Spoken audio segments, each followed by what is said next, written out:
Joanna Small, Public Affairs and Communications Manager for the Lynnwood Police Department, and this is your LPD Video Weekend Review. It's Friday, August 27th, and here's a summary of some of the most notable calls your officers responded to this past week. On August 15th, our officers were called to a burglary in progress at the public storage in the 4600 block of 196th Street Southwest. One of the managers at the storage witnessed, and it is also captured on video, a man in a blue and white Mustang follow a customer in through the locked gate. The man then broke into several storage units, filled his vehicle with stolen items, and then attempted to get the manager to let him out of the exit gate by telling her he lost his gate code. When she didn't oblige, he rammed the gate several times with his Mustang and then drove off. Officers later found the car, still full of stolen items, abandoned. The registered owner is someone who is familiar to police. The car was impounded and officers established probable cause to charge the driver once he is located with second-degree burglary and second-degree malicious mischief. Overnight on August 18th, the two suspects in this video were seen attempting to break into Lynnwood Gun using a tire iron. They shattered a window and caused significant damage to the front door before fleeing in this truck. The Snohomish County Sheriff's Office spotted the truck, which was also suspected in a burglary they had just responded to, and they attempted to stop the vehicle. It took off at a high rate of speed, and due to new Washington state laws that restrict police pursuits, deputies terminated the pursuit, and the vehicle got away. It was later found abandoned in California. No one has been arrested. Also on August 18th, officers were contacted by a man in a panic who said he drove immediately to our police station after a random driver threatened him with a rifle.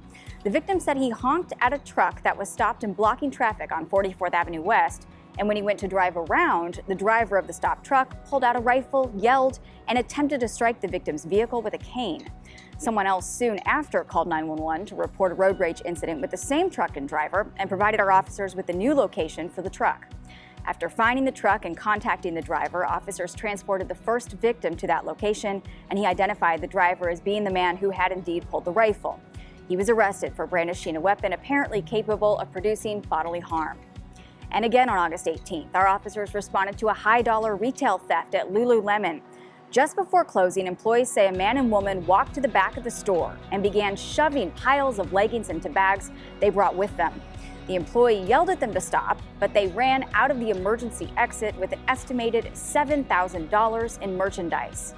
This is a photo of the suspects. You can see there's a distinctive tattoo on the man's right inner forearm. If you believe you recognize them, please contact the number on your screen. And finally, on August 19th, our officers were called to reports of a high-value theft from Best Buy, and we spotted the suspect running away near the scene.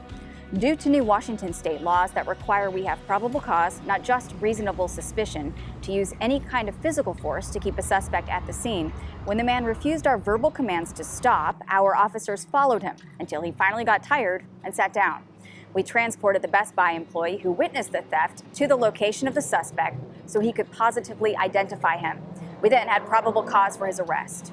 During that arrest, the suspect called our officers repeated racial slurs and was violent both in our patrol vehicle and when he arrived at Providence Medical Center in Everett. He was taken there first because he told officers he swallowed heroin. Medical staff at Providence cleared him to be booked into the Snohomish County Jail on theft charges. That's all for now. We'll see you next time.